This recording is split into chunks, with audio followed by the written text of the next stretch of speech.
সম্মানিত হাজিরিন, আলহামদুলিল্লাহ আমরা মহান রব্বুল আলামিনের শুকরিয়া জ্ঞাপন করছি।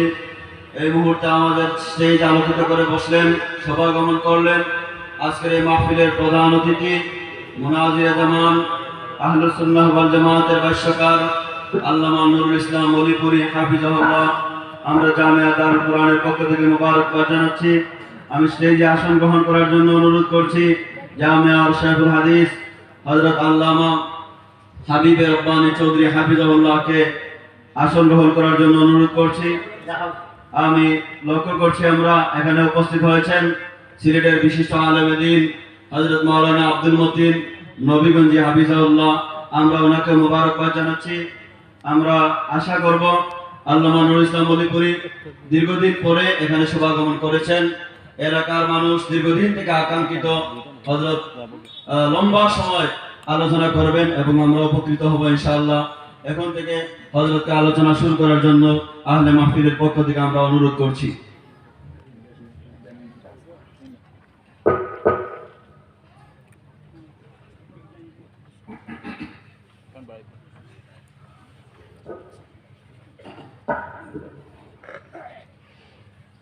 الحمد لله نحمده ونستعينه ونستغفره ونؤمن به ونتوكل عليه ونعوذ بالله من شرور أنفسنا ومن سيئات أعمالنا من يهده الله فلا مضل له ومن يضلله فلا هادي له ونشهد أن لا إله إلا الله وحده لا شريك له ونشهد أن سيدنا ونبينا ومولانا محمدا عبده ورسوله صلى الله تعالى عليه وعلى آله وأصحابه وبارك وسلم. أما بعد فأعوذ بالله من الشيطان الرجيم. بسم الله الرحمن الرحيم. فلولا نفر من كل فرقة منهم طائفة ليتفقهوا في الدين ولينذروا قومهم إذا رجعوا إليهم لعلهم يحذرون.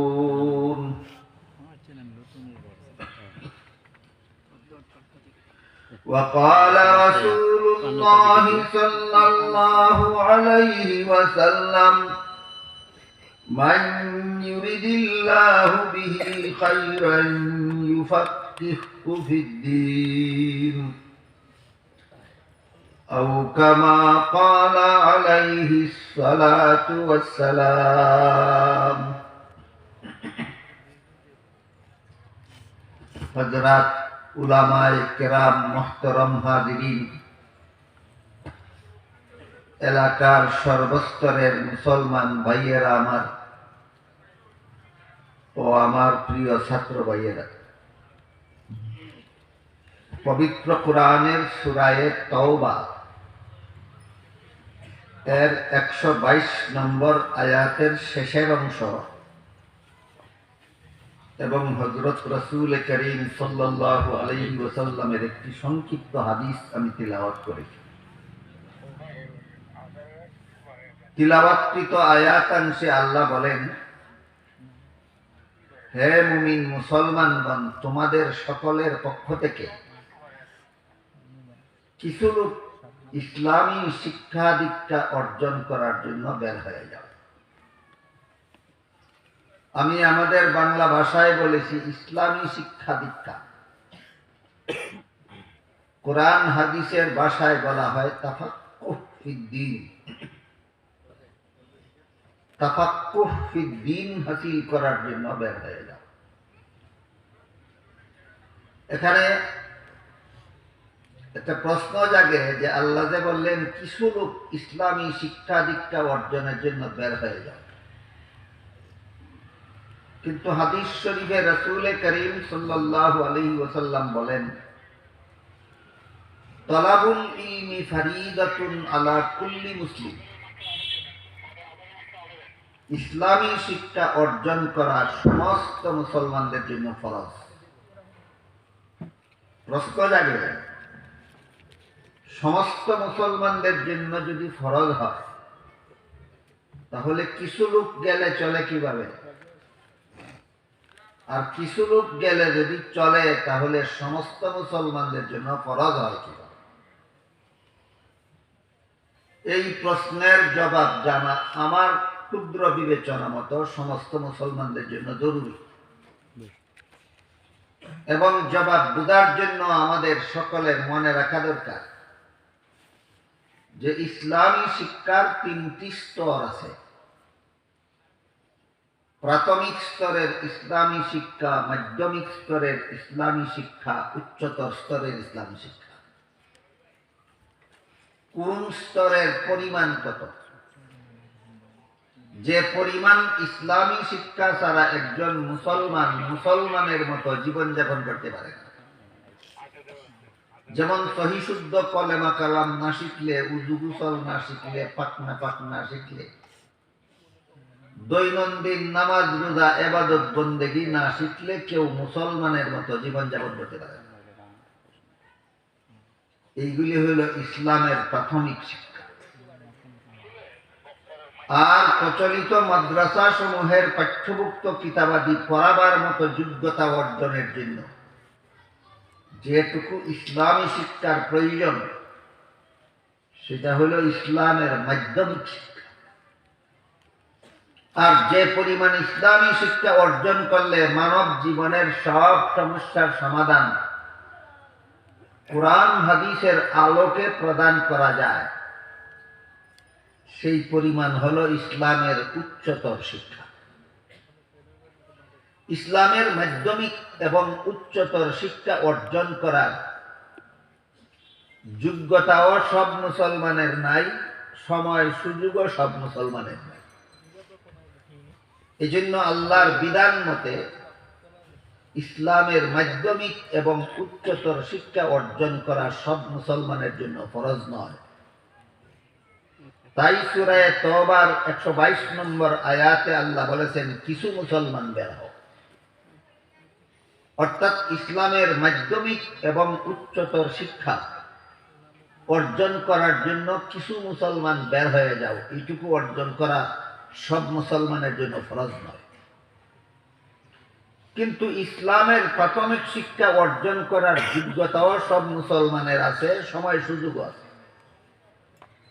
সেই ব্যাপারে হাদিস শরীফে রাসূল বলেন, তালাবুল ইলমি ফারিদাতুন আলা কুল্লি মুসলিম। ইসলামী শিক্ষা অর্জন করা সব মুসলমানদের জন্য ফরজ। এটা কোন স্তরের ইসলামী শিক্ষা?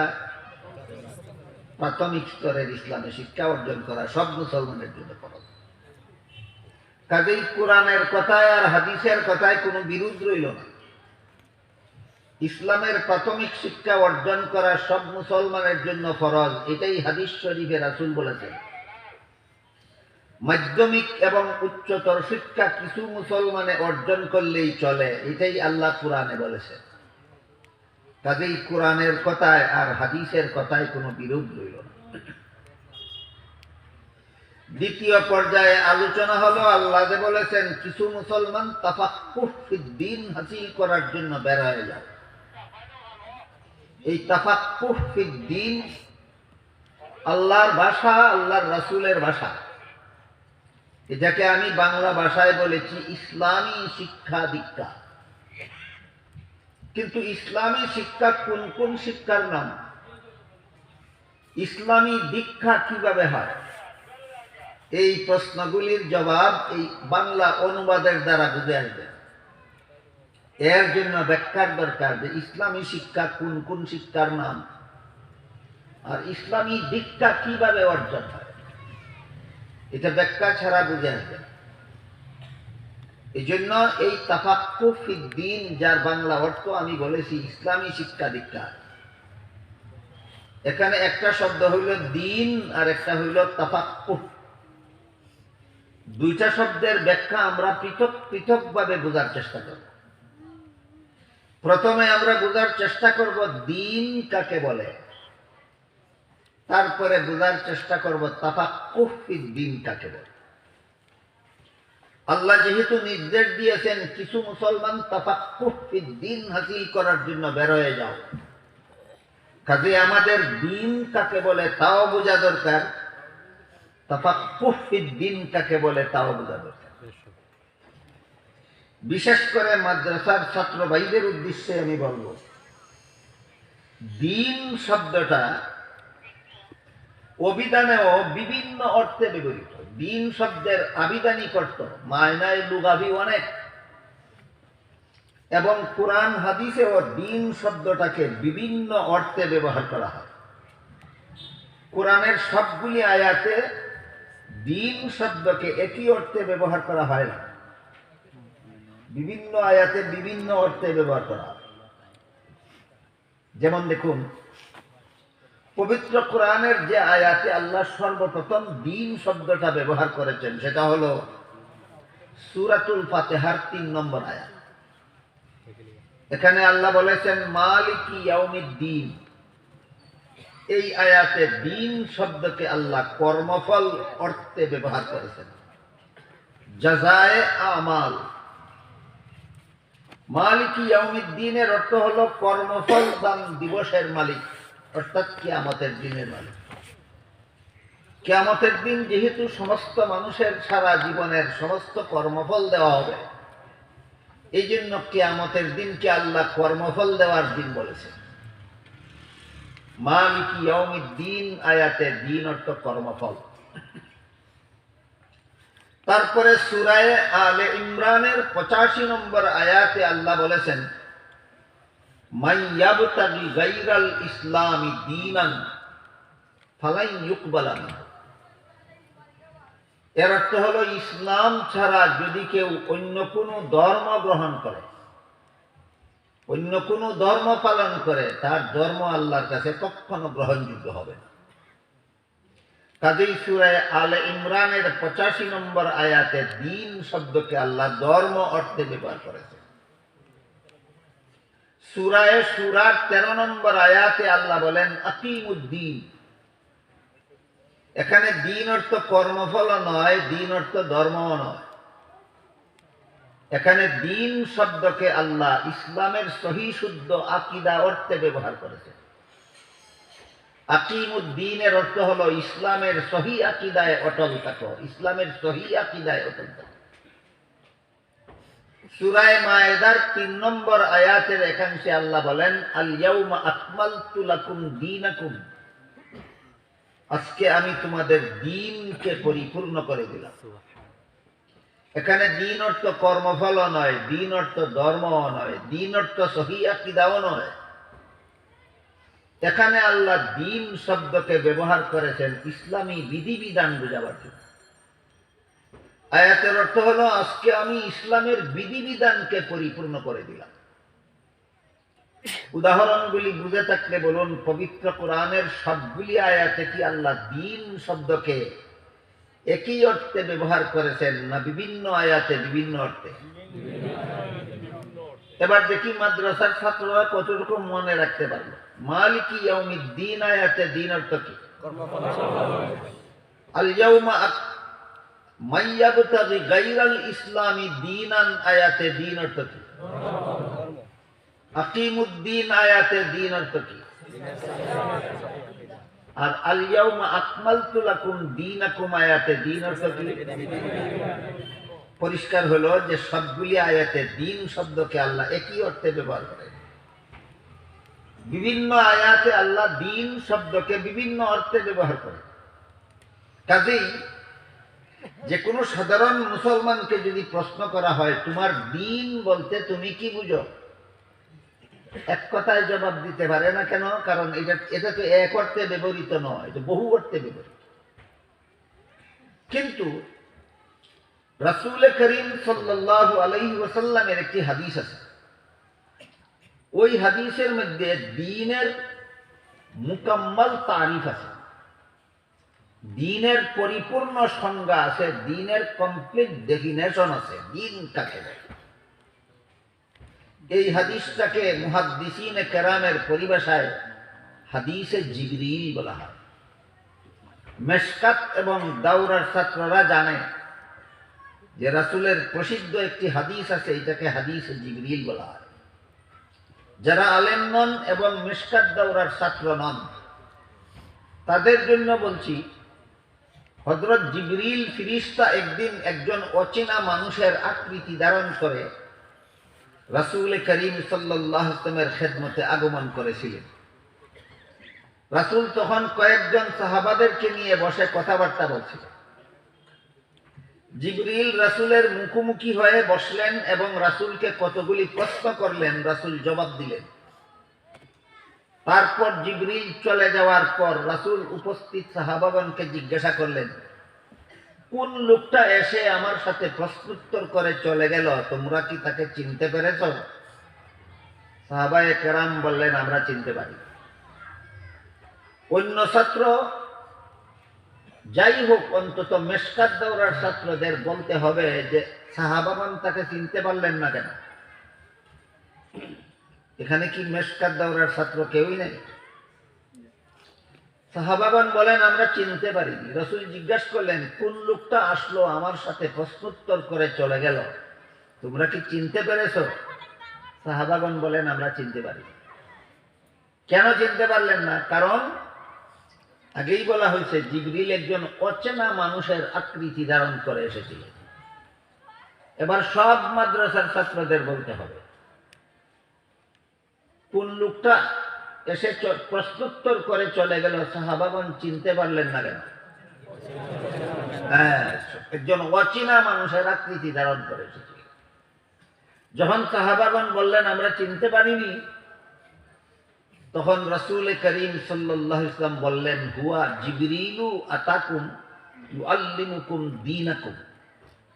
ইনি জিবরিল ফেরেশতা এসেছিলেন আমার সাথে প্রশ্নোত্তর করবেন, এর মাধ্যমে তোমরা তোমাদের দ্বীন চিনে নেবে।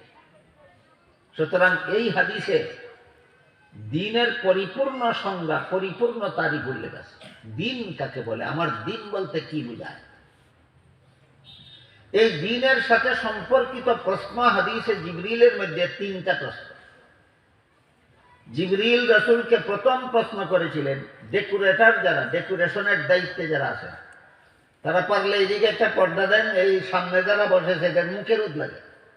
যারা ইন্তজাম করেন এবং যারা ডেকোরেটর, এদের এই বিবেকটা থাকা দরকার যে মানুষের মুখেই যদি রোদ লাগে, তা আমি এত বিশাল সামিয়া দিয়ে লাভটা কি হইল? এই সামনে যারা বসেছে এদের মুখে রোদ লাগে, এদের মুখে রোদ লাগা বন্ধ করার মতো পর্দা দেওয়া ব্যবস্থা করতে হবে।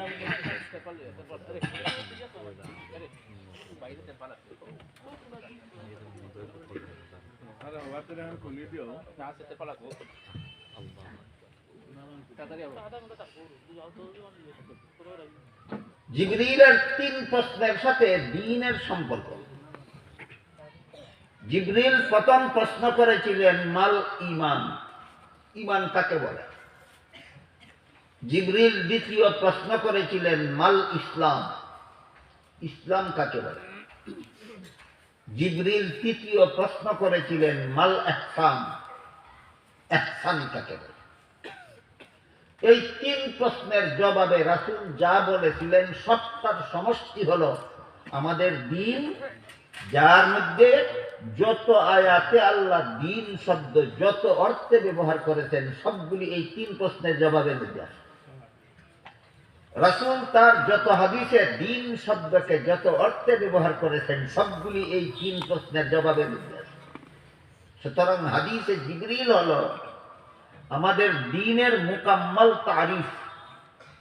হাদিসে জিবরিল হলো আমাদের দ্বীন বলতে কি বোঝায় এর পরিপূর্ণ সংজ্ঞা, কমপ্লিট ডেফিনেশন। তাই আমরা বোঝার চেষ্টা করব ধারাবাহিকভাবে। জিবরিলের প্রথম প্রশ্নের জবাবে রাসূল কি বলেছিলেন, জিবরিলের দ্বিতীয় প্রশ্নের জবাবে রাসূল কি বলেছিলেন, জিবরিলের তৃতীয় প্রশ্নের জবাবে রাসূল কি বলেছিলেন। কিন্তু জবাব আলোচনা শুরু করার আগে অন্তত মাদ্রাসার ছাত্রদের অবশ্যই স্মরণ রাখতে হবে, জিবরিল প্রথম প্রশ্নটা কি করেছিলেন? ঈমান কাকে বলে? জিবরিল দ্বিতীয় প্রশ্নটা কি করেছিলেন? ইসলাম কাকে বলে? জিবরিল তৃতীয় প্রশ্নটা কি করেছিলেন? ইহসান কাকে বলে? এবার ধারাবাহিকভাবে প্রত্যেকটি প্রশ্নের জবাবে রাসূল কি বলেছিলেন শুনুন। জিবরিল যখন প্রশ্ন করলেন মাল ঈমান, ঈমান কাকে বলে? আপনারা কি মনে করেন ঈমান কাকে বলে এটা শুধু মাদ্রাসার ছাত্রদের জানা দরকার? না, না, সমস্ত ঈমানদার মুসলমানের জানা দরকার? সমস্ত ইমানদার মুসলমান। এই জন্য এবার আমি সমস্ত মুসলমান ভাই বোনদেরকে সম্বোধন করে বলব, আজ থেকে ১৫০০ বছর আগে জিবরিল আমাদের নবীকে প্রশ্ন করেছিলেন ঈমান কাকে বলে। রাসূল পরিষ্কার ভাষায় জবাব দিয়েছিলেন। সুতরাং রাসূলের জবাব জানতে হবে সমস্ত মুসলমানের, তা না হলে আপনি বুঝবেন কিভাবে আপনার ঈমান আছে কি নাই। রাসূল বলে দিয়েছেন এই জিনিসটার নাম ঈমান। আপনি যদি জানেন না কোন জিনিসটার নাম ঈমান, তাহলে আপনি বুঝবেন কেন আপনার ঈমান আছে কি নাই। বুঝে থাকতে বলুন তো ঈমান কাকে বলে। এই প্রশ্নের জবাব কার কার জানা দরকার? সমস্ত মুসলমানদের জানা দরকার, না হলে একজন মুসলমান বুঝবে কিভাবে তার ঈমান আছে কি নাই। রাসূল করিম সাল্লাল্লাহু আলাইহি ওয়াসাল্লাম জিবরিলের প্রশ্নের জবাবে ঈমানের ৬টা মূল কথা বলে দিলেন। ঈমানের মূল কথা ৬টা। হাদিসে জিবরিলে উল্লেখ আছে, হাদিসের ক্লাসের ছাত্ররা পড়বে অথবা পড়েছে, উলামায়ে কেরামের জানা আছে। কিন্তু যারা হাদিসের ক্লাসের ছাত্রও নন, আলেমও নন, তাদেরও বোঝা দরকার যে এই ৬টা জিনিস কি কি। তাদের সহজে বোঝার জন্য, পাওয়ার জন্য উলামায়ে কেরাম হাদিসে জিবরিলের বর্ণিত ৬টা কথা একটা কলেমার অন্তর্ভুক্ত করে দিয়েছে। কলেমাটাকে ঈমানে মুফাসসাল বলা হয়।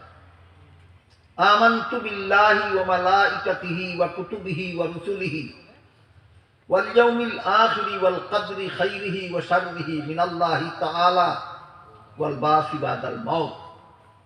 এর অর্থ হলো আমি আল্লাহকে বিশ্বাস করলাম, আমি আল্লাহর ফেরেশতাগণ বিশ্বাস করলাম, আমি বিশ্বাস করলাম আল্লাহর নাযিলকৃত আসমানি কিতাবগুলি, আর আমি বিশ্বাস করলাম নবী রাসূলগণকে, আর বিশ্বাস করলাম আল্লাহর নির্ধারিত তকদীর, আর বিশ্বাস করলাম মরণের পর পুনর্জীবন এবং আখিরাতের জগৎ।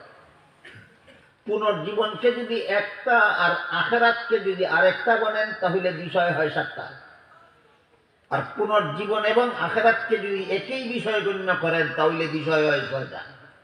কাজেই ৭টা না ৬টা, এই বিতর্কের কোনো বলাবল নাই, এই বিতর্ক সৃষ্টি করার কোনো দরকার নাই।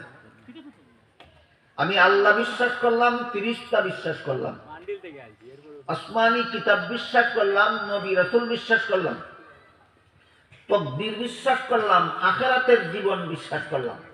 বলেন কটা হইল? রাসূল বলেন এই ৬টা মূল কথা হইল ঈমান। যে কোনো যুগের, যে কোনো দেশের, যে কোনো মানুষ এই ৬টা কথা বিশ্বাস করবে, আল্লাহর কাছে সে মুমিন মুসলমান বলে গণ্য হবে। জিবরিলের প্রথম প্রশ্নের জবাবে রাসূল ঈমানের ৬টা মূল কথা বলে দিয়েছেন। এর সাথে আরো যত আনুষঙ্গিক কথা আছে সবগুলিকে দলিল প্রমাণ সহ বিস্তারিতভাবে আকাবিরিনে উম্মতের শীর্ষস্থানীয় আলেমগণ একটা ফন্নে মুদাব্বান করেছে, একটা শাস্ত্রে বিন্যস্ত করেছে। এই শাস্ত্রটাকে পরিভাষাগতভাবে ইলমে আকাইদ বলা হয়, ইলমে কালাম বলা হয়। সারমর্ম হলো জিবরিলের প্রথম প্রশ্নের জবাবে রাসূল তার উম্মতকে ইলমে আকাইদ শিক্ষা দিয়েছেন। অন্তত মাদ্রাসার ছাত্রদের এই কথাটা মনে রাখতে হবে, সামনের কথাগুলি বোঝার জন্য। জিবরিলের প্রথম প্রশ্নের জবাবে রাসূল উম্মতকে কোন ইলম শিক্ষা দিলেন? ইলমে আকাইদ শিক্ষা দিয়েছেন। ইলমে আকাইদের প্রধান অংশ দুইটা। এক অংশ বিশ্বাস করলে ঈমান থাকে, বিশ্বাস না করলে কাফির বেঈমান হয়ে যায়। ইলমে আকাইদের আরেক অংশ এমন আছে যা বিশ্বাস করলেও ঈমান থাকে, না করলেও ঈমান থাকে। কিন্তু বিশ্বাস করলে ঈমান থাকে নির্ভেজাল, আর বিশ্বাস না করলে ঈমান হয়ে যায় ভেজাল। বুঝে থাকলে বলুন, আপনাদের যাদের ঈমান আছে, আপনারা কি ভেজাল ঈমান চান না নির্ভেজাল ঈমান চান? তাহলে প্রথম প্রকার ইলমে আকাইদের প্রথম প্রকার বুঝতে হবে আমার ঈমান যেন থাকে। ইলমে আকাইদের দ্বিতীয় প্রকার বুঝতে হবে আমার ঈমান যেন নির্ভেজাল থাকে। ঈমানের অস্তিত্ব থাকার জন্য প্রথম প্রকার আকাইদ বুঝতে হবে, ঈমান নির্ভেজাল থাকার জন্য দ্বিতীয় প্রকার আকাইদ বুঝতে হবে। আমি আমার মাদ্রাসার ছাত্র ভাইদের জিজ্ঞাসা করব, আমার কথায় কি বুঝলেন? ইলমে আকাইদ কত প্রকার? এক প্রকার ইলমে আকাইদ হাসিল হইলে ঈমান থাকে, নাইলে বেঈমান হয়ে যায়। ইলমে আকাইদের দ্বিতীয় প্রকার হাসিল হইলে ঈমান হয় নির্ভেজাল, হাসিল না হইলে ঈমান হয় ভেজাল। কাজে কোনো মুমিন মুসলমান যদি নির্ভেজাল ঈমানদার হতে চায়, তাহলে তাকে প্রথম প্রকার আকাইদও বুঝতে হবে, দ্বিতীয় প্রকার আকাইদও বুঝতে হবে। প্রথম প্রকার আকাইদের বিবরণ হাদিসে জিবরিলে রাসূল বলে দিয়েছেন। ঈমানে মুফাসসালের 6 কথা, হাদিসে জিবরিলের বর্ণিত 6 কথা বিশ্বাস করলে ঈমান থাকে, এর কোনো কথা অমান্য করলেই বেঈমান কাফির হয়ে যায়। কেউ যদি বলে আমি আল্লাহ বিশ্বাস করি না, সে যেভাবে বেঈমান কাফির হয়ে যায়, ঠিক তেমনি ভাবে কেউ যদি বলে আমি ফেরেশতা বিশ্বাস করি না, সেও বেঈমান কাফির হয়ে যায়। কেউ যদি বলে আমি নবী রাসূল বিশ্বাস করি না, সেও বেঈমান কাফির হয়ে যায়।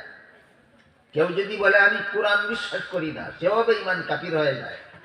কারণ এগুলি আকাইদের এমন বিষয় যে এইগুলি সমষ্টিগতভাবে বিশ্বাস করলেই ঈমানদার হয়, কোনো একটা অবিশ্বাস করলেই কাফির হয়। এইরকম 6টা বিষয় হাদিসে জিবরিলে আল্লাহ রাসূল বলে দিয়েছেন, যে 6টা বিষয় ঈমানে মুফাসসালের মধ্যে উল্লেখ আছে। এই সমস্ত আকাইদের বিষয়গুলিকে ঈমানিয়াত বলা হয়। আর আকাইদের দ্বিতীয় অংশ, যা বিশ্বাস করলেও ঈমান থাকে, না করলেও ঈমান থাকে, কিন্তু বিশ্বাস করলে ঈমান থাকে নির্ভেজাল, আর বিশ্বাস না করলে ঈমান হয়ে যায় ভেজাল। এর উদাহরণ হলো নবী রাসূলগণ বেগুনাহ। ঈমানে মুফাসসালের 6 কথার চতুর্থ কথা হইল আমি নবী রাসূল বিশ্বাস করি। ঈমানে মুফাসসালের প্রথম কথা হলো আমি আল্লাহ বিশ্বাস করি, দ্বিতীয় কথা হলো আমি ফেরেশতা বিশ্বাস করি, তৃতীয় কথা হলো আমি আসমানি কিতাব বিশ্বাস করি, চতুর্থ কথা হলো আমি নবী রাসূল বিশ্বাস করি। বলুন ঈমানে মুফাসসালের 4 নম্বর কথাটা কি? নবী রাসূল বিশ্বাস করে। এই নবী রাসূলের ব্যাপারে কিছু ব্যাখ্যা আছে সহিহ, এগুলি যদি বিশ্বাস করেন তা আপনি নির্ভেজাল ঈমানের অধিকারী হবেন। তখন আপনার পরিচয় হবে আপনি আহলে সুন্নাত ওয়াল জামাত। নবী রাসূল সম্পর্কে কিছু ব্যাখ্যা আছে মন গড়া, সেইগুলি যদি আপনি বিশ্বাস করেন, নবী রাসূল বিশ্বাস করার কারণে মুসলমান থাকবে, কিন্তু মন গড়া ব্যাখ্যা মতো বিশ্বাস করার কারণে আপনি হবেন ভেজাল মুসলমান, নির্ভেজাল মুসলমান নয়।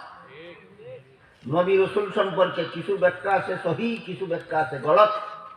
সহিহ ব্যাখ্যা মতো নবী বিশ্বাস করলে নির্ভেজাল ঈমানদার, মন গড়া ব্যাখ্যা মতো নবী বিশ্বাস করলে ঈমানদার নামের ভেজাল। এর 2-1টা উদাহরণ আমি আপনাদের সামনে তুলে ধরব।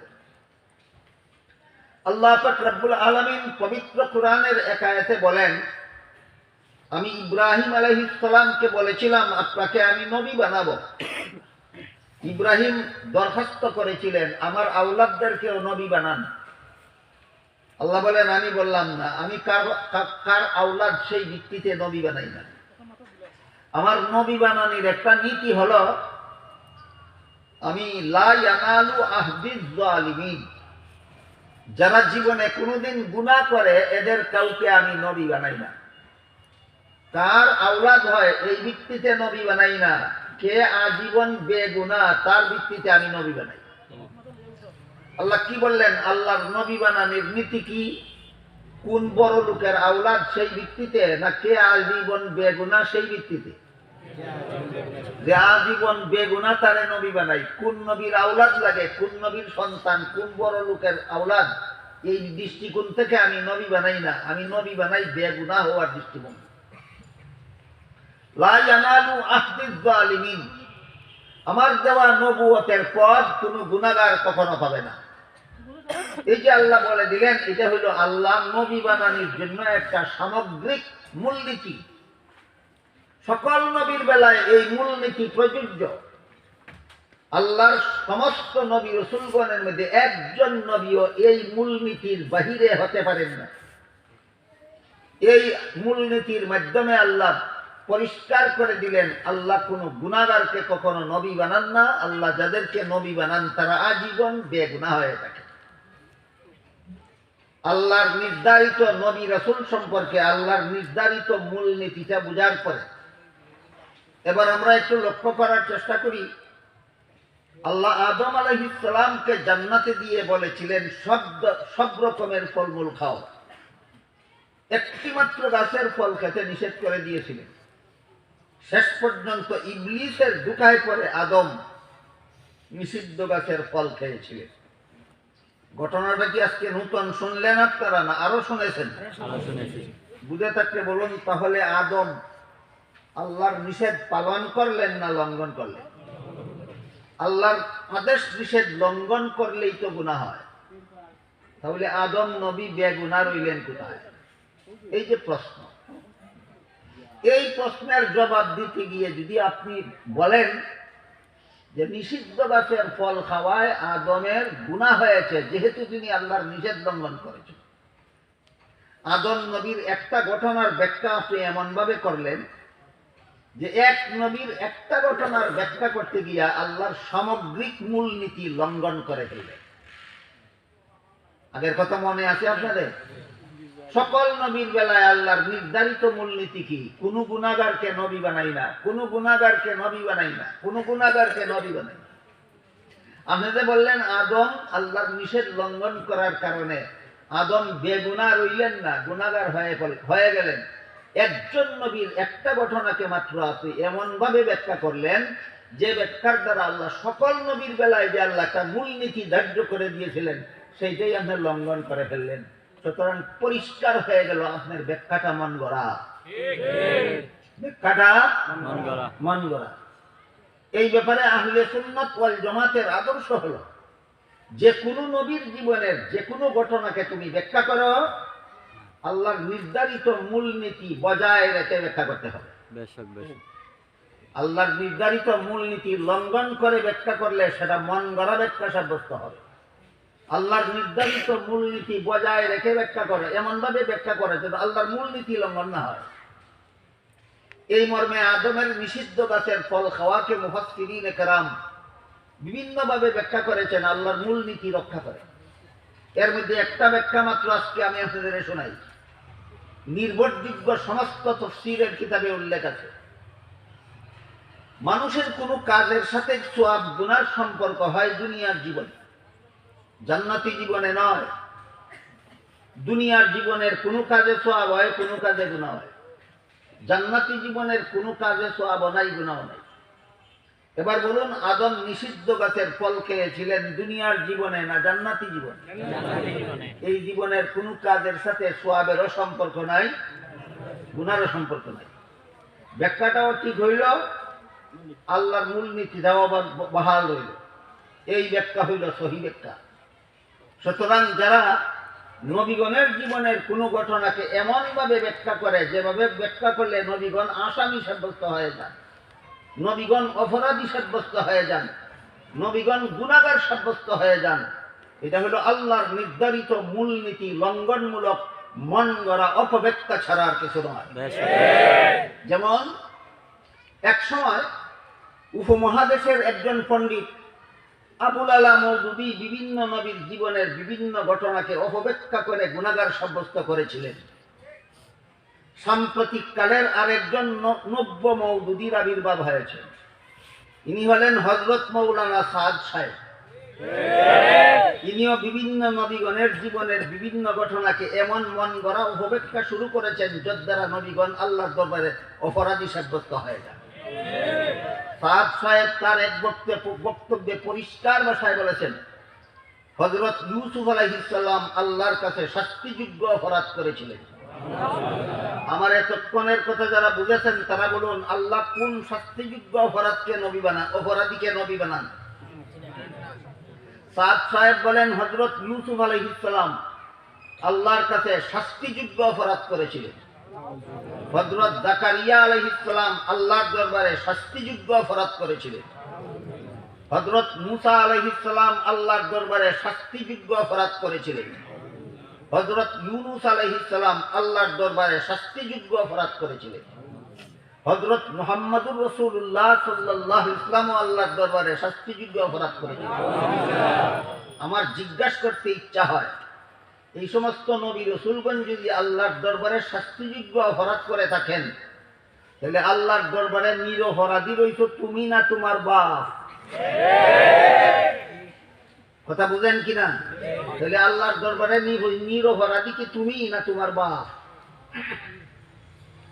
বুঝে থাকলে বলুন তো, যারা নবীগণকে এইভাবে গুনাহগার এবং অপরাধী সাব্যস্ত করে, এরা কি সহি ব্যাখ্যা মতো নবী মানে না মন গড়া ব্যাখ্যা মতো?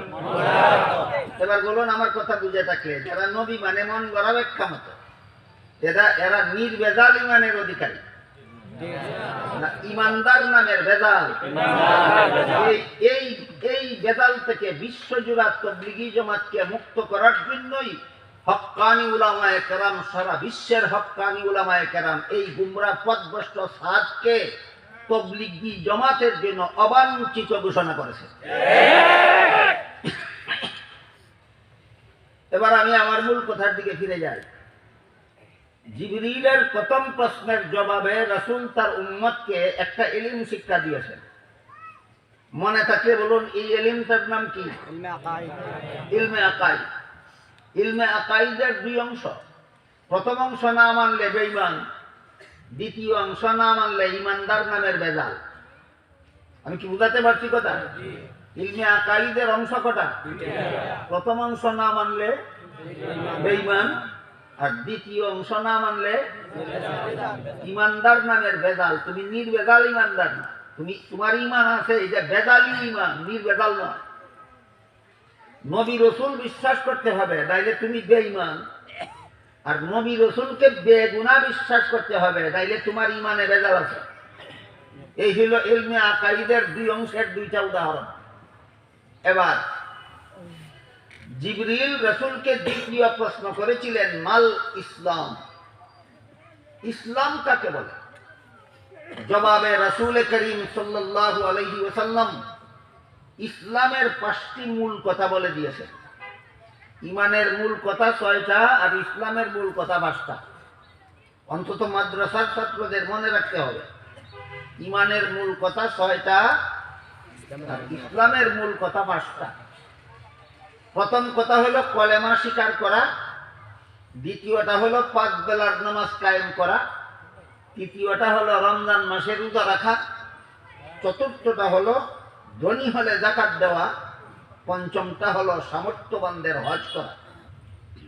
এর সাথে আরো অনেকগুলি শাখা প্রশাখা আছে, আরো অনেকগুলি আনুষঙ্গিক কথা আছে।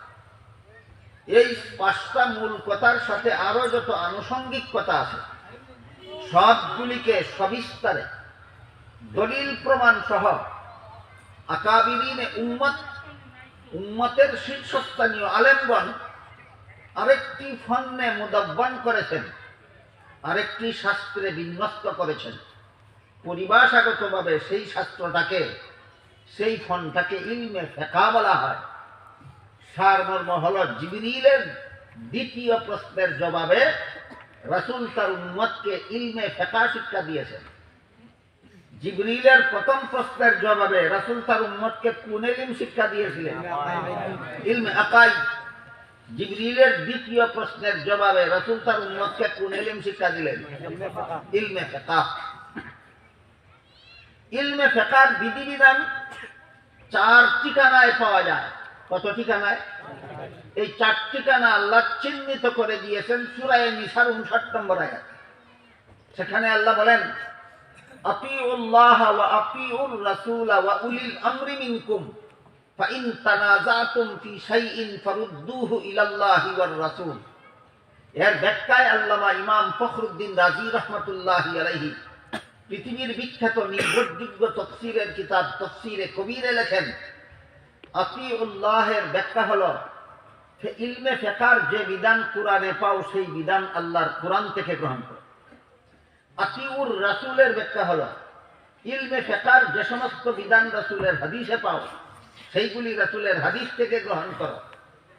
ওয়া উলিল আমরি মিনকুমের ব্যাখ্যা হলো ইলমে ফিকহের যে সমস্ত বিধান উম্মতের ইজমায় পাও সেইগুলি উম্মতের ইজমাত থেকে গ্রহণ করো। ফাইন তানাযাতুম ফি শাইইনের ব্যাখ্যা হলো ইলমে ফিকহের যে সমস্ত বিধান মুস্তাহিদ ইমামগণের মযহাবে পাও সেইগুলি মযহাব থেকে গ্রহণ করো। সুতরাং সূরা নিসার 59 নম্বর আয়াতে আল্লাহ ইলমে ফিকহের 4টা উৎসমল শিক্ষা দিয়েছেন। ইলমে ফিকহের কিছু বিধান পাওয়া যাবে কোরআনে, কিছু বিধান হাদিসে, কিছু বিধান উম্মতের ইজমায়, আর কিছু বিধান ইমামগণের মযহাবে। সুতরাং কেউ যদি বলে কোরআন মানি, হাদিস মানি, মযহাব মানি না, তাহলে সে কোরআনের সূরা নিসার 59 নম্বর আয়াত মানে না। যে কোরআনের আয়াত মানে না, এ ইমানে মুফাসসলের 3 নম্বর কথা মানে না। যে ইমানে মুফাসসলের কোনো একটা কথা মানে না, সে মুমিন নয়, বেঈমান। গেল ইলমে ফিকহ সম্পর্কে সামান্য কথা। আমি ইনশাআল্লাহ একটু পরে যত ইলম শিক্ষা দিলেন রাসূল সবগুলি ইলমের একটা পরিপূর্ণ সংজ্ঞা আপনাদের বলে দেব। ইলমে আকাইদ কাকে বলে, ইলমে ফিকহ কাকে বলে, এবং ইলমে তাসাউফ কাকে বলে। আপাতত আমরা মনে রাখি, জিবরিলের প্রথম প্রশ্নের জবাবে রাসূল তার উম্মতকে ইলমে আকাইদ শিক্ষা দিয়েছিলেন। জিবরিলের দ্বিতীয় প্রশ্নের জবাবে রাসূল তার উম্মতকে ইলমে ফিকহ শিক্ষা দিয়েছিলেন। এবার তৃতীয় প্রশ্ন। জিবরিল 3 নম্বর প্রশ্ন করেছিলেন, মাল ইহসান। ইহসান শব্দের আবিধানিক অর্থ হলো সুন্দর করা, খাঁটি করা, নির্ভেজাল করা। পরিভাষাগতভাবে ইহসান বলা হয় আল্লাহর নির্ভেজাল গোলামি, আল্লাহর নির্ভেজাল বন্দেগী। সুতরাং জিবরিলের প্রশ্নের সারমর্ম দাঁড়ালো আল্লাহর নির্ভেজাল গোলামি কাকে বলে। জবাবে রাসূল করিম সাল্লাল্লাহু আলাইহি ওয়াসাল্লাম বলেন, আনতাবুদাল্লাহা কাআন্নাকা তারাহু ফাইন লাম তাকুন তারাহু ফাইন্নাহু ইয়ারাক। এর মর্ম হলো, এর তর্জমা যদি করি, ব্যাখ্যা যদি করি, সময় লম্বা হয়ে যাবে, আপনাদেরও ধৈর্যচ্যুতি ঘটতে পারে, আমারও নির্ধারিত সময় লঙ্ঘন হয়ে যাবে। এই জন্য শুধু সারমর্মটা বলি। রাসূল করিম সাল্লাল্লাহু আলাইহি ওয়াসাল্লাম জিবরিলের তৃতীয় প্রশ্নের জবাবে ইহসানের 2টা মূল কথা বলে দিলেন। ইমানের মূল কথা 6টা, ফিকহের মূল কথা 5টা, ইহসানের মূল কথা 4টা, 2টা। ইহসানের মূল কথা 2টা। কোন বর্ণনায় আছে আনতাবুদা, কোন রাওয়ায়াতে আছে আনতামালা, কোন রাওয়ায়াতে আছে আনতাফাল। সবগুলির মর্ম হলো আল্লাহর নির্ভেজাল গোলামির মূল কথা 2টা। একটা হলো আল্লাহ সর্বদা তোমার সামনে আছেন, আর একটা হলো তুমি সর্বদা আল্লাহর সামনে আছেন। কটা কথা হইল? 1 নম্বরটা কি? আল্লাহ সর্বদা আমার সামনে আছেন, আর একটা হইল আমি সর্বদা আল্লাহর সামনে আছি।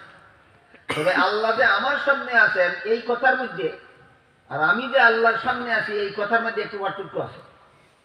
এই পার্থক্যটা পাওয়া যায় রাসূলের হাদিসের শব্দের মধ্যে। আল্লাহ যে আমার সামনে আছেন এই কথাটাকে রাসূল বুঝিয়ে বলেছেন কাআন্নাকা তারাহু, আর আমি যে আল্লাহর সামনে আছি এই কথাটা বুঝিয়ে রাসূল বলেছেন ফাইন্নাহু ইয়ারাক। কাআন্না আর ফাইন্নার মধ্যে পার্থক্য একমাত্র আরবি গ্রামার যারা ভালো রকম বুঝে শুনে পড়েছে তারাই পরিষ্কারভাবে বুঝে। আপনারা যারা আরবি গ্রামার পড়েননি আপনাদের বোঝার জন্য বলছি, শুনুন। আল্লাহ সদা সর্বদা আমার সামনে আছেন, কিন্তু আমি কোনোদিন আল্লাহকে দেখি না। কারণ আল্লাহকে দেখার মতো যে পরিমাণ পাওয়ার চোখে থাকতে হয়, এই পরিমাণ পাওয়ার দুনিয়ার জীবনে কোনো মানুষের চোখে দেওয়া হয় না। কেন দেওয়া হয় না? দিলেই তো আল্লাহরে দেখবে, কিন্তু আল্লাহরে দেখার পরে তার ঈমানটা গ্রহণযোগ্য হবে না।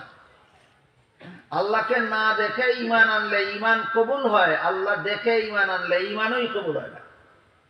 এই জন্য আমাদের ঈমানটাকে গ্রহণযোগ্য রাখার জন্য আল্লাহ দুনিয়াতে আমাদের চোখে আল্লাহ দেখার মতো পাওয়ার দেন না। এই জন্য চোখের পাওয়ারের ত্রুটির কারণে আমরা আল্লাহকে দেখি। আমার কথা বুঝে থাকলে বলুন, দুনিয়ার জীবনে আমাদের চোখের পাওয়ারে আল্লাহ যে পরিমাণ ত্রুটি রেখে দিয়েছেন, এটা কি আমাদের ক্ষতির জন্য না উপকারের জন্য? কি উপকার? ঈমান কবুল হবে। তো যদি আল্লাহ দেখার মতো পাওয়ার থাকতো, আল্লাহরে অবশ্যই দেখতাম, কিন্তু ঈমানটাই তখন কবুল হইত। তাহলে আমাদের চোখের পাওয়ারে আল্লাহ দেখার মতো পাওয়ার না দিয়া ত্রুটি রেখে আল্লাহ আমাদের ক্ষতি করলেন না উপকার করলেন? আমি না দেখলেও আল্লাহ আমার সামনে আছে। এটা বোঝাবার জন্য আল্লাহ রাসূল কান্না কা বলেছেন এখানে, কান্না। কিন্তু আমি যে আল্লাহর সামনে আছি, আল্লাহরও কি দেখার গুণে কিছু ত্রুটি আছে, যে কারণে আমাকেও আল্লাহ দেখেন না? অবশ্যই নয়। এই জন্য এখানে এসে রাসূল কান্না বলেননি, ফাইন্না বলেছেন। আল্লাহ তোমার সামনে আছেন, কিন্তু তুমি দেখো না একটা বিশেষ কারণে। আর তুমি যে আল্লাহর সামনে আছো, আল্লাহর দেখার গুণের মধ্যে বিন্দু মাত্র ত্রুটি নাই। তিনি অহরহ সর্বদা সর্বদা সেকেন্ডে সেকেন্ডে আল্লাহ তোমাকে দেখেন। বলেন আল্লাহ আমার সামনে আছেন আর আমি আল্লাহর সামনে আছি, দুই কথার মধ্যে একটু পার্থক্য আছে কিনা? এই পার্থক্যটা রাসূলের হাদিসের ভাষার মধ্যে আছে। আল্লাহ যে আমার সামনে আছেন এটা বুঝাতে গিয়ে রাসূল কান্না বলেছেন, আর আমি যে আল্লাহর সামনে আছি এটা বুঝাতে গিয়ে রাসূল ফাইন্না বলেছেন। এটা আল্লাহ আমার সামনে আছেন, এটা একটা আকীদার ব্যাপার, বিশ্বাসের ব্যাপার। আমি আল্লাহর সামনে আছি, এটা আকীদার ব্যাপার, বিশ্বাসের ব্যাপার। সব মুসলমান বিশ্বাস করে আল্লাহ আমাদের সামনে আছেন, আমরা আল্লাহদের সামনে আছি। কিন্তু মাত্র কিছু সংখ্যক মুসলমান ছাড়া বাকি সমস্ত মুসলমানের অন্তরের এই বিশ্বাস ঘুমন্ত থাকে, ঘুমন্ত।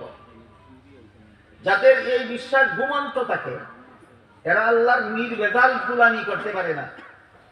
এই বিশ্বাসটা যাদের অন্তরে জাগ্রত করতে পারে, তারা আল্লাহর নির্ভেজাল গোলাম হতে পারে। জিবরিল কি প্রশ্ন করেছিলেন? আল্লাহর নির্ভেজাল গোলামি কোনটা? এইটাই আল্লাহর নির্ভেজাল গোলামি। তুমি যে বিশ্বাস করো আল্লাহ তোমার সামনে আছেন, আর তুমিও আল্লাহর সামনে আছো, এই বিশ্বাস তোমার ঘুমন্ত, এটা নির্ভেজাল গোলামি হবে না। এই বিশ্বাসটা যেদিন তোমার জাগ্রত হবে, সেদিন থেকে তুমি আল্লাহর নির্ভেজাল গোলামে পরিণত হবে। এবার আমি আপনাদের বোঝাবার চেষ্টা করব, আমাদের এই বিশ্বাস ঘুমন্ত থাকলে আমাদের অবস্থাটা কেমন হয়, আর বিশ্বাসটা জাগ্রত হলে আমাদের অবস্থাটা কেমন হয়। মুফাসসিরিন কেরাম তাফসীরের কিতাবে লিখেছেন, হযরত ইউসুফ আলাইহিস সালামের সাথে অপকর্ম করার জন্য জুলাইখা যখন তাকে একটা আলাদা কামরায় নিয়ে গেছিল, যেখানে ইউসুফ এবং জুলাইখা ছাড়া দুনিয়ার আর কোনো মানুষ ছিল না, ইউসুফ আলাইহিস সালাম সেই কামরায় ঢুকে দেখলেন কামরার এক পাশে কোনো একটা কিছু পর্দা দিয়ে ঢেকে রাখা হয়েছে। ইউসুফ আলাইহিস সালাম জুলাইখাকে জিজ্ঞাসা করলেন, কামরার এক পাশে তুমি পর্দা দিয়ে কি ঢেকে রেখেছ? জুলাইখা বলল, আমি যেই দেবতার পূজা করি ওই দেবতাটা ঢেকে রেখেছি। ইউসুফ আলাইহিস সালাম জিজ্ঞাসা করলেন, তুমি তো এই দেবতার পূজাই করো, এটা ঢেকে রাখলা কেন? জুলাইখা জবাব দেয়, আমি এখন তোমার সাথে জিনা করব, এই কারণে যে দেবতার পূজা করি তার সামনে জিনা করতে আমার লজ্জা হয়, এই জন্য দেবতা ঢেকে রেখেছি তোমার সাথে জিনা করার জন্য। ইউসুফ আলাইহিস সালাম বললেন, তোমার দেবতায় কি দেখে? জুলাইখা কয়, দেখে না। ইউসুফ আলাইহিস সালাম বললেন, যেই দেবতা দেখে না তারে ঢেকে রেখে জিনা করা যেই কথা, খোলা রেখে জিনা করা তো সমান কথা। আপনারা কি বলেন? যে দেখে না তারে ডাকলে যেই কথা, না ডাকলে তো একই কথা, ডাকছো কেন?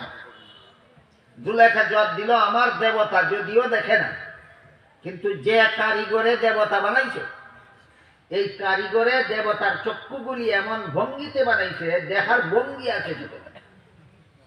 আসলেই দেখে না দেখার ভঙ্গি আছে? দেখার ভঙ্গি আছে, এই ভঙ্গিটার কারণেই আমার লজ্জা হয়। ইউসুফ আলাইহিস সালাম কইলেন, তোর যে দেবতার চোখের মধ্যে দেখার ভঙ্গি আছে, আসলে দেখেন, এই কারণেই যদি আমার সাথে জিনা করতে তোর লজ্জা হয়, তাহলে আমার যে আল্লাহ আসলেই দেখে, তার সামনে আমি তোর সাথে জিনা করতে কি আমার লজ্জা হয় না? বুঝে থাকতে বলুন, আমি আল্লাহর সামনে আছি, আল্লাহ আমাকে দেখেন, এই আকীদা ইউসুফ আলাইহিস সালামের ঘুমন্ত ছিল, জাগ্রত ছিল। এই ঘটনার থেকে আমরা কি শিখলাম? আমি আল্লাহর সামনে আছি, সদা সর্বদা আল্লাহ আমাকে দেখতেছে। এই আকীদাদার জাগ্রত, এই বিশ্বাস যার জাগ্রত, সে কোনোদিন চুর হতে পারে না, সে কোনোদিন ডাকাত হতে পারে না, সে কোনোদিন সন্ত্রাসী হতে পারে না, সে কোনোদিন খুনি হতে পারে না, সে কোনোদিন জিনাকার হতে পারে না, সে কোনোদিন দুর্নীতিবাজ, জালিয়াতিকারী, দুষ্কৃতিকারী হতে পারে না, সে কোনোদিন সুদখোর, ঘুষখোর, মদখোর, গাঁজাখোর হতে পারে না। কেন? আল্লাহ যে আমাকে দেখতেছে, এই আকীদা তার জাগ্রত, এই আকীদা তার জাগ্রত। আমার কথা বুঝে থাকলে বলুন তো, আমরা যে সমাজে বাস করি, এই সমাজের বেশিরভাগ মুসলমানের আকীদা জাগ্রত না ঘুমন্ত? আকীদা ঘুমন্ত থাকলে ঈমান নির্ভেজাল হয় না ভেজাল থাকে? এই জন্য আল্লাহ জিবরিল প্রশ্ন করেছিলেন, নির্ভেজাল গোলামি কোনটা? রাসূল বলেন, নির্ভেজাল গোলামি হলো আল্লাহরে তোমাকে দেখেন বিশ্বাস করো, বিশ্বাসটা অন্তরে জাগ্রত রাখো, এই বিশ্বাস তোমাকে সব রকমের গুনাহ থেকে পাহারাদারি করবে, তখন তুমি হবে আল্লাহর নির্ভেজাল গোলাম। বুঝা থাকলে বলুন তো, আমরা সবাই তো আল্লাহর গোলাম হওয়ার দাবি করি, কিন্তু আল্লাহ আমাকে দেখেন বিশ্বাস করা সত্ত্বেও আমি যদি দুর্নীতি করার সাহস পাই, আমি যদি জালিয়াতি করার সাহস পাই, আমি যদি দুষ্কৃতি করার সাহস পাই, আমি যদি মানুষকে অন্যায়ভাবে জুলুম অত্যাচার করার সাহস পাই, আমি যদি মানুষের ধন সম্পদ অন্যায়ভাবে আত্মসাৎ করার সাহস পাই, তাহলে আমি আল্লাহর নির্ভেজাল গোলাম না ভেজাল? রাসূলের হাদিস বুঝে থাকলে, জিবরিলের প্রশ্ন বুঝে থাকলে, রাসূলের জবাব বুঝে থাকলে বলুন, আল্লাহর ভেজাল গোলাম হতে চান না নির্ভেজাল? নির্ভেজাল গোলাম হতে হলে জিবরিল যা প্রশ্ন করেছেন, রাসূল যা জবাব দিয়েছেন, তা জীবনে বাস্তবায়নের চেষ্টা করার দরকার। জিবরিলের প্রথম প্রশ্নের জবাবে রাসূল উম্মতকে ইলমে আকাইদ শিক্ষা দিয়েছেন। জিবরিলের দ্বিতীয় প্রশ্নের জবাবে রাসূল তার উম্মতকে ইলমে ফিকহ শিক্ষা দিয়েছেন। জিবরিলের তৃতীয় প্রশ্নের জবাবে রাসূল তার উম্মতকে ইলমে তাজকিয়া শিক্ষা দিয়েছেন। এটার আরেক নাম ইলমে তাসাউফ। এবার বুঝে থাকলে বলুন, জিবরিলের 3 প্রশ্নের জবাবে রাসূল উম্মতকে কত ইলম শিক্ষা দিয়েছেন? 3 ইলম শিক্ষা দিয়েছেন। নাম মনে রাখুন, ইলমে আকাইদ শিক্ষা দিয়েছেন, ইলমে ফিকহ শিক্ষা দিয়েছেন, ইলমে তাজকিয়া শিক্ষা দিয়েছেন। অন্তত মাদ্রাসার ছাত্রদের মনে রাখতে হবে, জিবরিলের 3 প্রশ্নের জবাবে রাসূল উম্মতকে কত ইলম শিক্ষা দিয়েছেন? প্রথমটার নাম, দ্বিতীয়টার নাম, তৃতীয়টার নাম। এবার শুনুন প্রত্যেকটা ইলমের তারিফ। ইলমে আকাইদ কোন ইলমের নাম? ইলমে ফিকহ কোন ইলমের নাম? ইলমে তাজকিয়া কোন ইলমের নাম? ইসলামের যে সমস্ত বিধান শুধু অন্তরে বিশ্বাস করতে হয়, সেগুলি জানার নাম ইলমে ফিকহ, ইলমে আকাইদ। ইসলামের যে সমস্ত বিধান শুধু বিশ্বাস করতে হয়, পালন করার কিছু নাই, এগুলি জানার নাম ইলমে আকাইদ। আর ইসলামের যে সমস্ত বিধান শরীরের অঙ্গ প্রত্যঙ্গের দ্বারা পালন করতে হয়, যেমন ওযুর 4 ফরজ, বিশ্বাস করলেই হয় না মুখ ধুইতে হয়? এলে যে বিশ্বাসে সারে না আমল করতে হয়? ইসলামের যে সমস্ত বিধান শরীরের অঙ্গ প্রত্যঙ্গের দ্বারা আমল করতে হয়, সেগুলি জানার নাম ইলমে ফিকহ। আর ইসলামের যে সমস্ত বিধিবিধান বিশ্বাস করলেও চলে না, অঙ্গ প্রত্যঙ্গের দ্বারাও পালন করা যায় না, অন্তরের দ্বারা পালনও করতে হয়। ইসলামের যে সমস্ত বিধিবিধান অন্তরের দ্বারা পালন করতে হয়, ওইগুলি জানার নাম ইলমে তাজকিয়া। আল্লাহ আমার সামনে আছেন, এই বিশ্বাসটা জাগ্রত করতে হয় মুখের দ্বারা না অন্তরের দ্বারা?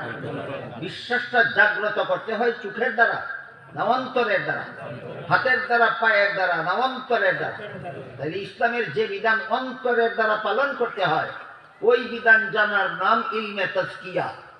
এবার বলুন, রাসূল জিবরিলের 3 প্রশ্নের জবাবে উম্মতকে কত ইলম শিক্ষা দিয়েছেন? ইলমে আকাইদ শিক্ষা দিয়েছেন, ইলমে ফিকহ শিক্ষা দিয়েছেন, ইলমে তাজকিয়া শিক্ষা দিয়েছেন।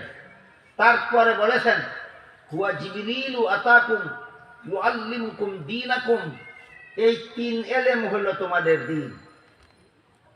কথা কি ছিল? আল্লাহ বলেছেন লিয়াতাফাক্কাহু ফিদ্দীন, কিছু মুসলমান তাফাক্কুহ ফিদ্দীন হাসিল করার জন্য বের হয়ে যাও। বলেছিলাম এর ব্যাখ্যা বোঝার জন্য আগে বুঝতে হবে আমাদের দ্বীন কোন জিনিস, তারপরে বুঝতে হবে তাফাক্কুহ ফিদ্দীন কোন জিনিস। হাদিসে জিবরিলের দ্বারা আমরা বুঝতে পারলাম 3টা ইলমের নাম আমাদের দ্বীন। কটা ইলমের নাম আমাদের দ্বীন? ইলমে আকাইদ, ইলমে ফিকহ, ইলমে তাজকিয়া, এই 3টা ইলমের নাম আমাদের দ্বীন। ইলম ওই দ্বীন, দ্বীন ওই ইলম। এই জন্য সহিহ মুসলিম শরীফের ভূমিকায় উল্লেখ আছে ইন্না হাযাল ইলমা দীনুন ফানজুরু আম্মান তাআখুযুনা দীনাকুম, এই কোরআন হাদিসের ইলমই তোমাদের দ্বীন। আর কোরআন হাদিসের ইলম হইল 3 প্রকার, একটা ইলমে আকাইদ, একটা ইলমে ফিকহ, একটা ইলমে তাজকিয়া। এই 3 ইলম হইল ইসলামী শিক্ষা। 3 ইলমের বাইরে কোনো ইসলামী শিক্ষা নাই। অন্তত মাদ্রাসার ছাত্ররা আজকের থেকে মনে রাখো, 3টা ইলমের নাম ইসলামী শিক্ষা। ইলমে আকাইদের নাম ইসলামী শিক্ষা, ইলমে ফিকহর নাম ইসলামী শিক্ষা, ইলমে তাজকিয়ার নাম ইসলামী শিক্ষা। এই 3 ইলমের বাইরে কোনো ইসলামী শিক্ষা নাই। বুঝে থাকলে একটু দয়া করুন, কত ইলমের সমষ্টির নাম ইসলামী শিক্ষা? এই 3 ইলমের সমষ্টির নাম ইসলামী শিক্ষা, এইটার নাম আমাদের দ্বীন। রাসূল বলেন হুয়া জিবরিলু আতাকুম ইউআল্লিমুকুম দীনাকুম, জিবরিল ফেরেশতা এসেছিলেন আমার সাথে প্রশ্নোত্তর করার মাধ্যমে তোমাদেরকে তোমাদের দ্বীন শিক্ষা দেওয়ার জন্য। এই 3 ইলম হইল তোমাদের দ্বীন। এতক্ষণে আমি আপনাদের বোঝাবার চেষ্টা করেছি আমাদের দ্বীন বলতে কি বোঝায়। 3 ইলমের সমষ্টিকে আমাদের দ্বীন বোঝায়।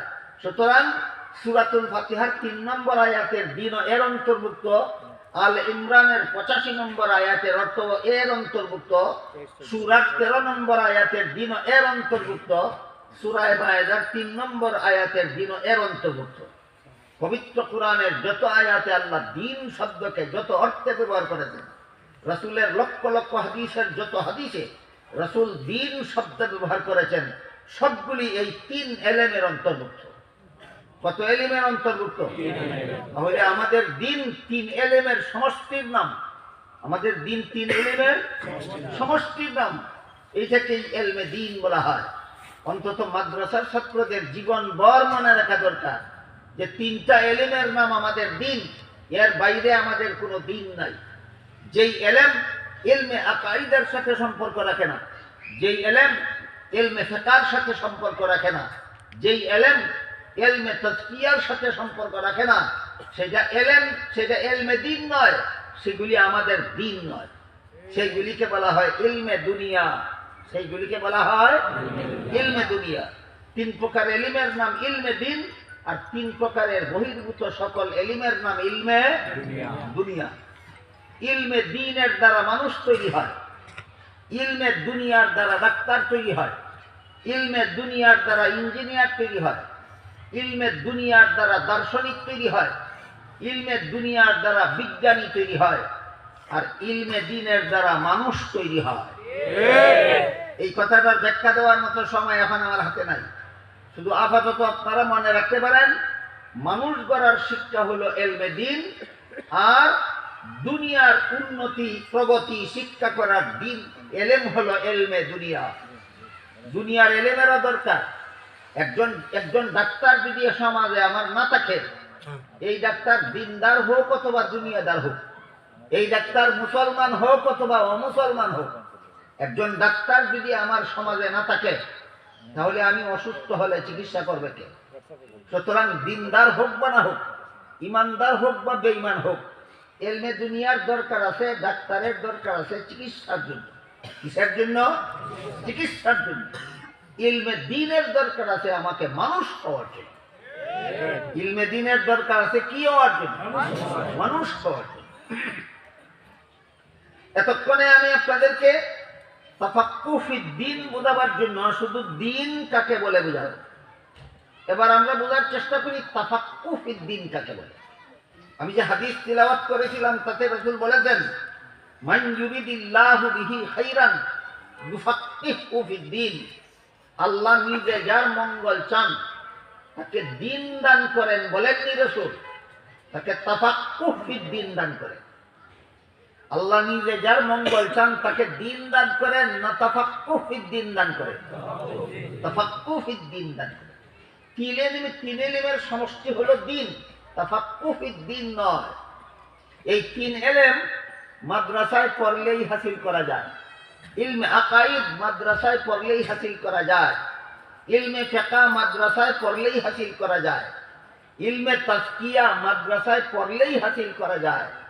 ইলম হাসিল হইল, দিন হাসিল হইল, তাফাক্কুহ ফিদ্দীন হাসিল হইল না। তাফাক্কুহ ফিদ্দীন হাসিল হওয়ার একমাত্র ব্যবস্থা আল্লাহওয়ালাদের সংস্রব অবলম্বন করা। আল্লাহওয়ালাদের সংস্রব অবলম্বন করা। আল্লাহ পরিষ্কার ভাষায় কোরআনের আয়াতে বলেন, ইয়া আইয়ুহাল্লাযীনা আমানুত্তাকুল্লাহ ওয়া কুনু মা'আস সাদিকিন। হে ঈমানদারগণ, আল্লাহকে ভয় করো যদি আল্লাহর খাঁটি গোলাম হতে চাও। আর এই জিনিসটা হাসিল হবে না ততক্ষণ পর্যন্ত যতক্ষণ পর্যন্ত তুমি আল্লাহওয়ালার সংস্রব অবলম্বন না করো।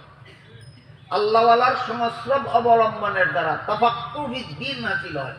মাদ্রাসায় লেখাপড়ার দ্বারা ইলমে দ্বীন হাসিল হয়, আর আল্লাহওয়ালাদের সংস্রবের দ্বারা তাফাক্কুহ ফিদ্দীন হাসিল হয়। তাফাক্কুহ ফিদ্দীন আল্লাহওয়ালাদের সংস্রবে কিভাবে হাসিল হয় এর একটি উদাহরণ দিয়ে আজকের মতো কথা শেষ করতে চাই। রাতের বেলায় যখন বাতি জ্বলে, এই যে বাতি জ্বলতেছে এখন দেখা যায় না দিনের আলোর কারণে। রাতের অন্ধকার যখন ঘনিয়ে আসবে তখন এই বাতির নিচে যারা বসবে তাদের দেহ আলোকিত হয়ে যায়। বলেন তো, রাতে বাতির নিচে বসতে পরে দেহ অন্ধকারে তাকে আলোকিত হয়। আলোকিত হয়। জ্বলন্ত বাতির আলোর দ্বারা তার দেহটা আলোকিত হয়ে যায়। বাতির কাছে বসলে না দূরে চলে গেলে, যেমন ভাবে বাতির কাছে আসলেই বাতির আলোতে দেহ আলোকিত হয়ে যায়, ঠিক তেমনি ভাবে মানুষের অন্তর গুনার অন্ধকারে নিমজ্জিত থাকে। মানুষের অন্তর গুনার অন্ধকারে নিমজ্জিত থাকে। এক একজন আল্লাহওয়ালা আল্লাহর হেদায়েতের এক একটা বাতি। এই আল্লাহওয়ালার সংস্রবে গিয়া যখন বসে, আল্লাহওয়ালার অন্তর থেকে হেদায়েতের নূর, হেদায়েতের আলো ওই গুনাহগারের অন্তরে আঘাত করতে থাকে। তার অন্তর থেকে গুনার অন্ধকার দূরীভূত হতে থাকে। যেভাবে বাতির আলোর দ্বারা দেহ আলোকিত হয়, ঠিক তেমনি ভাবে আল্লাহওয়ালাদের সোহবতে তাদের অন্তরের হেদায়েতের আলোর দ্বারা গুনাহগারের অন্তরের অন্ধকার দূরীভূত হয়। সুতরাং তাফাক্কুহ ফিদ্দীন হাসিল করতে হলে মাদ্রাসায় পড়ে দিন হাসিল করলেন, এইটা আল্লাহর কাম্য নয় আপনার কাছে। তুমি শুধু ইলমে আকাইদ শিখো, তুমি শুধু ইলমে ফিকহ শিখো, তুমি শুধু ইলমে তাজকিয়া শিখো, আল্লাহ এটা চান না। এজন্য লিয়াতাআল্লামু ফিদ্দীন বলেননি, বলেছেন লিয়াতাফাক্কাহু ফিদ্দীন। অবশ্যই উলামায়ে কেরামদের খেয়াল আছে, ছাত্ররা মনোযোগ সহকারে শুনলে বুঝবে। আমি যে আয়াত তিলাওয়াত করেছি তাতে আল্লাহ বলেননি লিয়াতাআল্লামু ফিদ্দীন, ইলমে দ্বীন শিখার জন্য, দ্বীন হাসিল করার জন্য বের হয়ে যাও। এখান থেকে ক্লিয়ার হয়ে গেল, পরিষ্কার হয়ে গেল, ইলমে আকাইদ শিক্ষা দেওয়ার মতো উস্তাদ প্রকৃত উস্তাদ হওয়ার যোগ্য নন। ইলমে ফিকহ শিক্ষা দেওয়ার মতো উস্তাদ প্রকৃত উস্তাদ হওয়ার যোগ্য নন। ইলমে তাজকিয়া শিক্ষা দেওয়ার মতো উস্তাদ প্রকৃত দ্বীন শিক্ষা দেওয়ার মতো উস্তাদ নন। ওই উস্তাদ হলেন প্রকৃত উস্তাদ যিনি তাআল্লুম ফিদ্দীনের সাথে সাথে তাফাক্কুহ ফিদ্দীন ছাত্রদেরকে দান করতে পারে। এটার নাম হইল তাফাক্কুহ ফিদ্দীন। একটা হইল দ্বীন জানা, আর একটা হইল দ্বীনের আলোতে নিজের জীবনকে আলোকিত করা। আমি কি পার্থক্য দিকে আপনাদেরকে বোঝাতে পারলাম? একটা হইল ইলমে ফিকহ জানা, ইলমে আকাইদ জানা, ইলমে তাজকিয়া জানা, আর একটা হইল এই তিন ইলমের দ্বারা নিজের জীবনকে আলোকিত করা। জানাটা পড়ার দ্বারা হয়, আর আলোকিতটা সুহবতের দ্বারা হয়। জানা কিসের দ্বারা হয়? লেখাপড়ার দ্বারা হয়। আর এই এই এলেম আমার জীবনকে আলোকিত করবে শুধু পড়ার দ্বারা না আল্লাহওয়ালার সুহবতের দ্বারা? আল্লাহওয়ালার সুহবতের এই জন্য দ্বারা। প্রতিটি মাদ্রাসার উস্তাদ আল্লাহওয়ালা দেখে নিযুক্ত করলে একসাথে দুই কাজ হয়। আল্লাহওয়ালা না দেখলে শুধু ভালো ফেকা জানেন দেখে এই ফেকার কিতাব পড়ানোওয়ালা উস্তাদ নিয়োগ করলে তিনি সত্যিকারের আল্লাহওয়ালা না হইলে অর্ধেকটা এখানে শিখবে আর ফারিগ হওয়ার পরে আবার আরেকজন আল্লাহওয়ালার সোহবতে কি বাকি অর্ধেকটা শিখতে হবে। এটা বর্তমান জমানার অবস্থা এরকম, কিন্তু আগের জমানার অবস্থা এমন ছিল যারা আকাইদ শিখতেন, আকাইদ জানতেন তারাই হতেন আল্লাহওয়ালা, যারা ফেকা জানতেন তারাই হতেন আল্লাহওয়ালা, যারা তাজকিয়া জানতেন তারাই হতেন আল্লাহওয়ালা। একসাথে উস্তাদের কাছে শিক্ষা, একই সাথে উস্তাদের কাছে দীক্ষা হাসিল হইতো আগের জমানায়। এখনের জমানায় শিক্ষা হাসিল হয় মাদ্রাসায় আর দীক্ষা হাসিল হয় খানকায়। শিক্ষা হাসিল হয় মাদ্রাসায়, দীক্ষা হাসিল হয় খানকায়। বলুন আল্লাহ আমার তিলাওয়াতকৃত আয়াতে শিক্ষা হাসিল করার জন্য বের হয়ে যাও বলেছেন না শিক্ষার সাথে সাথে দীক্ষা? শিক্ষার সাথে এর দীক্ষা। নাম তাফাক্কুহ ফিদ্দীন। আল্লাহ আপনাদের আমাদের সবাইকে তাফাক্কুহ ফিদ্দীন বুঝার, তাফাক্কুহ ফিদ্দীন হাসিল করার তৌফিক দান করুন। সবাই বলুন আমিন। সুবহান রাব্বিকা রাব্বিল ইজ্জাতি আম্মা ইয়াসিফুন ওয়া সালামুন আলাল মুরসালিন আলহামদুলিল্লাহি রাব্বিল আলামিন।